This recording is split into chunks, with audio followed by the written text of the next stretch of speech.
mochila pra viajar e eu falei que ia com a minha mochila da escola que eu escolhi.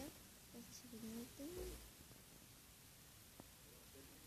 Vamos lá, bom. Eu vou ter que levar meu caderno de história porque eu tenho uma tarefa pra fazer que eu não queria fazer ontem.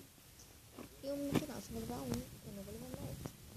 Vamos lá, pegar as roupas que eu já peguei. Eu vou tirar as coisas exatamente pra não tirar. Vamos só pijama. Eu uso a calça do meu antigo uniforme. Assim, porque as calças que eu uso, assim, que eu uso sem o pé de cima.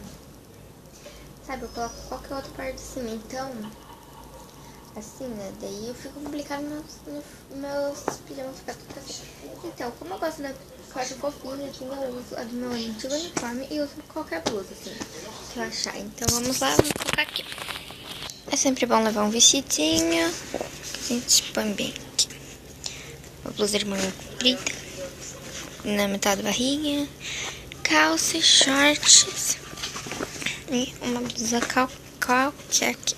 Gente, eu não tô chamando uma parte. Então, aqui tá com meu cinto, uns shorts, uma blusa e a minha saída de banho. Depois vai ficar aqui. É que eu disse que eu não tava achando bem cheio. E essa roupa é que eu vou. Porque eu vou arrumar meu necessário. Eu peguei esse penalzinho aqui mesmo, meu antigo. Que é Closing. Algo gloss. Acho que é gloss. E eu vou colocar aqui. Tá bom? Tchau. Eu fui então, pus esse chinelo.